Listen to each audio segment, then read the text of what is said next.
We look at the Limerick puckouts.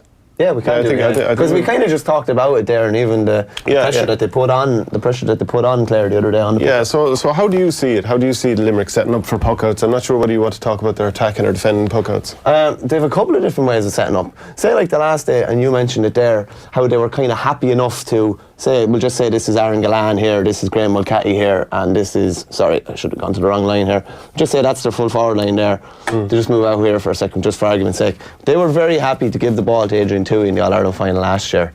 And then press up straight away. So that's kind of what they did with Clare the other day as well. David McInerney got a ball, somebody came in, I think Graham Mulcahy came in and blocked him down. So they're happy enough, would you be worried about giving the ball to a fullback or a cornerback? I would never worry about that. They were happy enough to try and let Adrian Toohey take him on, take his 4 steps and then try and dispossess him, which they did to good effect. They're happy enough to do that with McInerney the other day as well. But they have loads of different things they can do. Then they can go man on man, which they did at some stages the other day as well. Forced them, as you said, to poke the ball down on O'Loughlin Hannon and Dermot Burns. So there was basically no options there for anybody. It was essentially not directly on top of their man, but Donald Toohey couldn't hit a ball to them. So that was another tactic that they were using as well, and they're very flexible depending on who they're playing. So they said, we don't mind letting a couple of Clare cornerbacks maybe have the ball every now and then. Then we say, no, we'll press them we'll press them every now and then, and we'll make them puck it down on a half hour and they can't win a puck out. So they're very flexible on against who they're playing. The puck out you get as a short puck out is crucial as well. Right? I'd say this is the same for Gaelic football. So if the ball comes to you, you really can't afford to have your back entirely faced to play, because you don't know what's coming then. It's scary actually. It is, and you start to jitter. So you almost need to be, if the pitch is there, almost receiving it so you're turning into the field and have that line of vision straight away. And it's just not... and if it's there, if it's on your hurl, you're in trouble. You need to be nearly catching and kind of turning in one movement and being able to not with the feet planted either. No. Because unless you're have a particularly good step from a standing position. We have a couple of images here coming up with the Limerick puck out position from an attacking position. So what I would like people to focus on here is, if you look at the end line, you've got Limerick inside forwards lined up on the end line, and the amount of space in front of that full forward line. If the ball breaks through, or if one of those Limerick guys, the half forwards, catches that ball, they're turning into 30 yards of space straight away. If we move it on to the second image here, you can see again those Limerick forwards. If you've ever played inside forward line, it's very easy to drift out thinking, geez, that ball could break to me in a second here. But that's clearly a plan. Stay there, stretch the space, so that if we eventually win the ruck ball and get numbers in there and win it, we've got nothing but space, and we'll pop it into Aaron Gillane, who's standing right in front of Patrick O'Connor there. So that's really, really tough to deal with. And they have the targets under the half forward line. There's not many teams have 3 boys that can win. They can win high ball. They're brilliant on breaking ball. Any dirty ball there like that. Will O'Donoghue in midfield is I was kind of just waiting for him. It was going to be hard to break through, and he needed someone to play poorly to get a chance to come in. He's brilliant at coming in on that kind of breaking ball as well, and so physically strong as well. So they kind of have it everywhere like that. But as you say, the full forward line, it's so easy to drift out here, and then it just clogs up the whole area. Whereas if he stays in here, if they can get any sort of ball here and get it in anyway quick, they have a great shot 3 on 3. And one final thing, we probably looked at it last year as well, but you will see the Limerick if that's the Limerick half forward line, and you'll often see the Limerick inside line like this, and the ball carry all the way over in here for an inside forward to collect, and you ends up with free scores, because this guy collects it, hand passes it to this guy who's on the loop, and throw it over the bar. So it's scores for Jam, and it's something we'll come back to. Tip against Limerick this weekend. That's something that Tip are going to have to be very concerned about, because even during the Munster Hurling League earlier this year, obviously a competition that doesn't matter, but there must have been 7 or 8 points that Limerick got that were just scores directly out of puckouts, that if you set up properly, you'll be able to prevent those. And even they hammered Clare the other day. What was the first thing John Kiely said? We weren't happy with our own puck out. Yeah, but I know, but and I can see why he wasn't that happy, because they weren't as successful as they had been last year. They were thinking it was 73%. He's just trying to find ways to play down the fact that his team are absolutely awesome. Honestly, I was there for the interview, and I was going, how are you keeping a straight face here? Your team are unbelievable. Stop pretending you're not happy. But he finds it working, or something to work on straight away, and he finds a little stick to beat them with, and they seem to enjoy it, because they always refer back to whatever he says. Yeah. Plus, you'd imagine you got to guard against complacency now at this stage as well. The best thing they have now is obviously this game to prepare for this weekend, because this could be the first of maybe even 3 meetings between the teams this year. Maybe. Limerick clearly had their defeat at the right time as well, losing to Cork the first day out, and they started a week later than everyone else, so I suppose they weren't fully dialed in. But something that I noticed when I was going through the amount of chances that they're allowing and creating against teams is that they really snuffed out, just looking at the league semi-final against Dublin, right? Dublin only created 30 chances in that game, which is quite low. That same Dublin team had 46 against Wexford. So like that production rate, that's like a huge drop off.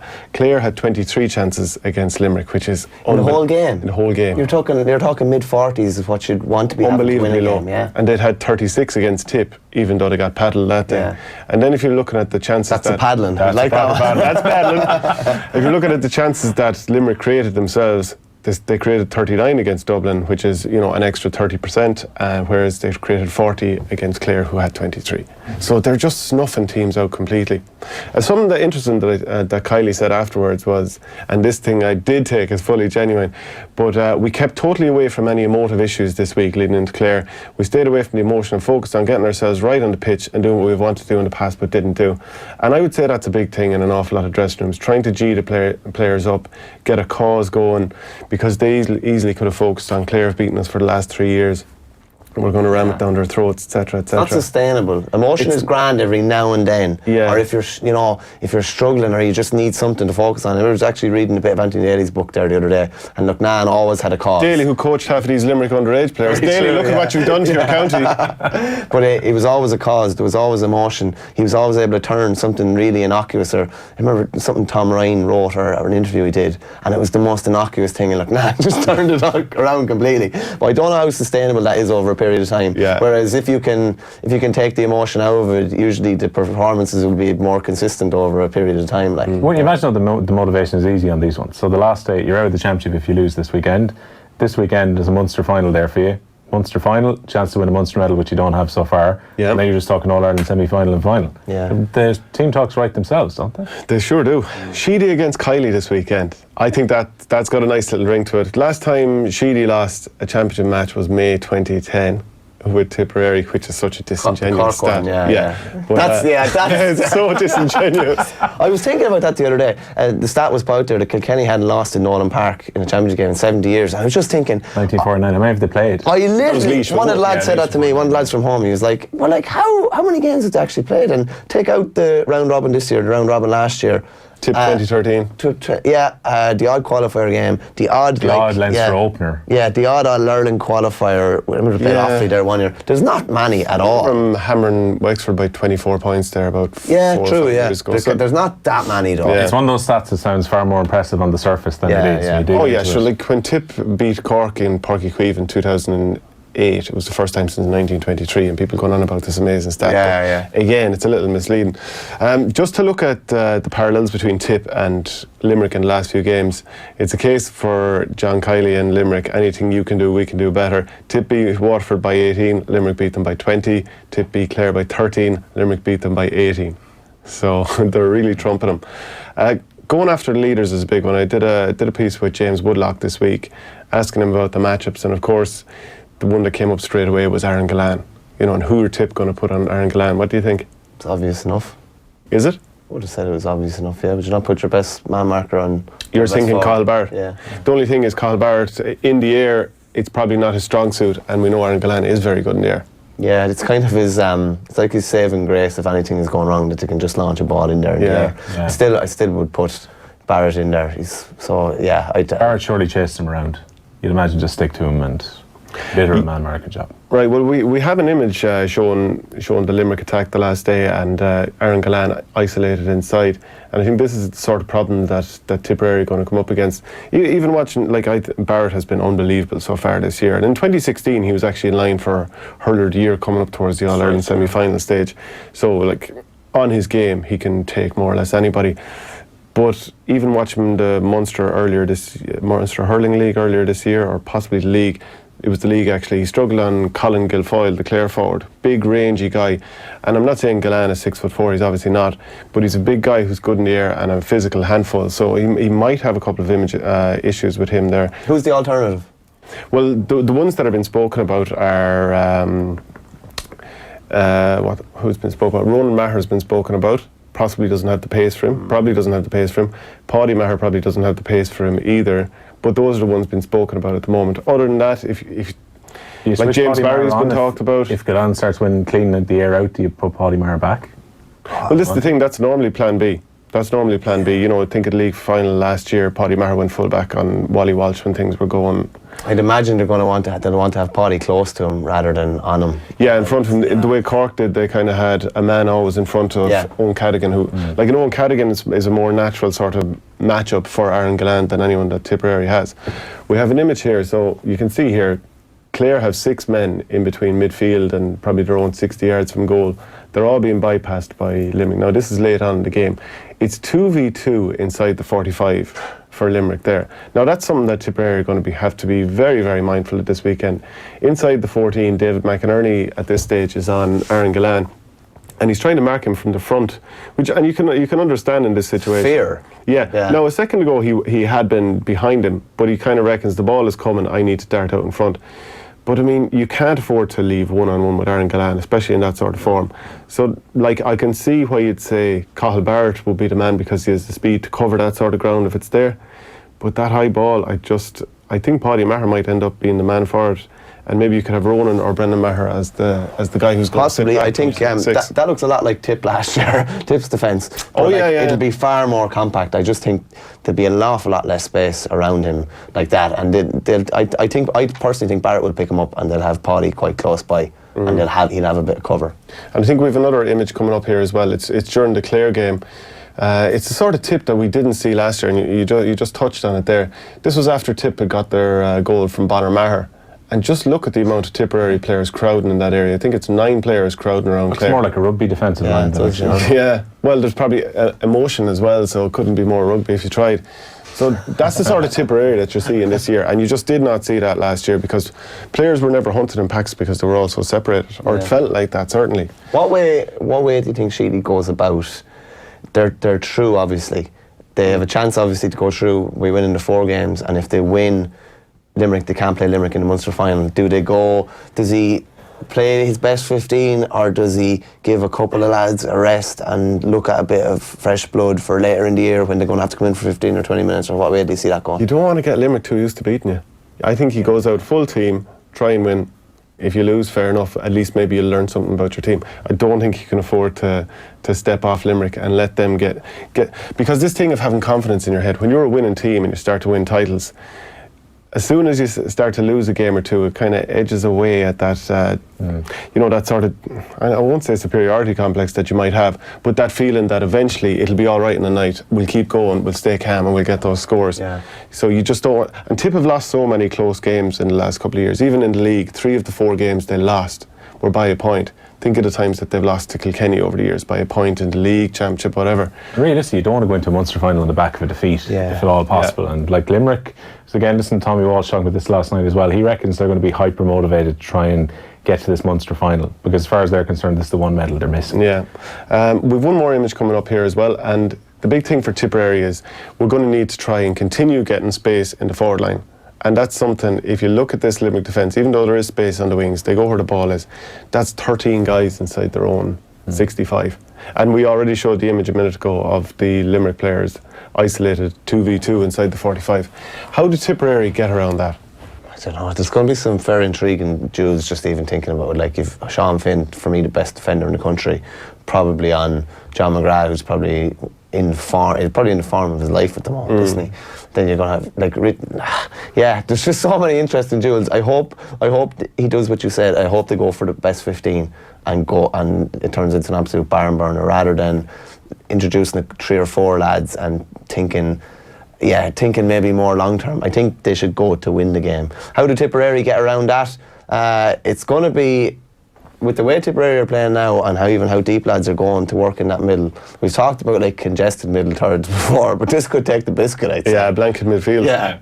Like, look, it's intriguing as well, Shane, when you consider, right, we've talked all year about the firepower that Tipperary have, and that machine of their forward line is now motoring and they're getting good ball into them this year. But Limerick have really cleaned up their act since the first week of the Munster Championship. You know, you talk about recovering from that first defeat, whatever the psychological side of the loss to Cork, they've really improved their defence since then as well. Yeah. Like, they've only conceded, I think, was it 23 points in the 2 games since. Like, they've really cleaned up their act, and they've got the work rate going again, especially around their half-back line. And it's an intriguing battle for me between Tipperary, who've been so free-scoring and putting everybody to the sword, against the Limerick defence, who've looked pretty mean in the last 2 games, albeit against the 2 weakest teams in the province. Limerick are very much in the same mould as Kilkenny were during their period of dominance, and maybe even Tip in 2010 as well, when they were on top of you. But the Tip of the last number of years, when they've struggled, it's because a team has been in their face. So for Tipperary, there's got to be constant movement. They look a fitter team than last year, and like a couple of the players look even leaner and stronger at the same time. So to be going after the leaders, I think, is big for Tip. So who are the leaders on the Limerick team? They have to be Hannon, Lynch and Gillane. I'd suggest maybe you could throw in Hegarty and maybe 1 or 2 more. Gillane is huge, I think, yeah. Like, it's easy for every player to look like a leader when the team is flying and winning games. I still think if you got under those guys' skins, then we'd see where the failings are in this Limerick team. Because, we've seen, how many times have we seen it over the years? A team looks unbeatable, they lose a game or 2, and then everyone's form starts going all over the place. Yeah, the Limerick half-forward line is a lot of it too. Like, it sounds very simplistic, but the half-forward line and half-back line, I'd say probably Hannon and probably Hegarty, I would say, are nearly 2 of the most important there, because they just seem to set the tone. Like, Hannon was outstanding the other day. He was literally everywhere. Even that flick he got for the goal as well, and then he was striding up the field to get, I don't know, he hit 1 or 2 points as well. Hegarty just seems to set the tone with his work rate as well. Like, it's like he's the bar and everybody has to try and get close to him. If they're denied the ball and turned over a couple of times, yeah, it'll be interesting to see how Limerick react, because they do seem to set the tone. Michael Breen was on Jamie Byrne in the Watford game, so he was clearly going after the playmaker, and he ended up with a number of scores, and Watford completely capitulated anyway. Then the last game he went on Colm Galvin, completely blotted out Galvin. So I think Michael Breen, this time his game will be go on top of Cian Lynch and just sit on him for the whole game, because if you shut him down, you're doing a decent job of shutting down that supply line from the back line, and also we know how good he is at getting balls out of rucks, so that's going to be a tough challenge for him. Yeah, look, to be fair, on the face of it, this is the 2 best teams I think we've seen so far this year. And I think this is going to have a big determining factor in who goes on from here. Like, you've been, I know, bigging up Tipperary all the way along, and understandably so. Sheedy's back at the wheel and all that. But if Tipperary were to win this weekend, and I think they've every chance of winning, would you have to install Tipperary then as strong enough All-Ireland favourites then, I would think? I actually think Tip are going to struggle with the level of intensity that Limerick have here. So while Tip would be installed as favourites if they beat Limerick, I think it's going to be a really tough task, and I think Limerick will edge this one. As a Tipperary man, I just hope Tip learn enough from this, and maybe a couple of matchouts that may not work out, all of a sudden they figure out, well, this is what will work. They won't have faced anything like this. Yeah. Now, Noel McGrath has made the whole thing tick in the last couple of games, and you've spoken about Will O'Donoghue, who, from seeing him up close with in the Pierce, a really good player, deceptively fast, very strong, and very vocal on the field as well. So I think he's going to go on Noel McGrath. And seems to be taking the Darragh Donovan role. He's the stopper almost, in a sense. He stops the other. Darragh Donovan's more of a playmaker though, so I thought it was I would say he's better at moving the ball around and better sticks man. But Will O'Donoghue probably has other qualities that. Donovan last year he was looked like the stopper. Like, he was on David Burke in the All Ireland. Like, he would have said, like, yeah, Johnny Combe was on Cian Lynch. Like, I think Will O'Donoghue is probably even more of a stopper than him. Maybe less creative, because Darragh Donovan's very creative, but yeah, I'd imagine he'd pick up that role, yeah. Like, Noel McGrath just seemed to be always the outball there around the 65, and if he gets the ball in his hand and he can stand up and look down the field, you're in trouble. Keep the comments coming in. We have a message from Robert Hartigan on YouTube. Tip and Cork can have Munster Limerick for 2 in a row, presumably of the All-Irelands. I think they'd be happy. They'd be happy. Yeah, they'd be happy enough. We'd all be happy enough. So predictions? Limerick just. By how much? I'd say 2 to 3. Limerick to edge it, but could be a draw. Yeah, Limerick to edge it.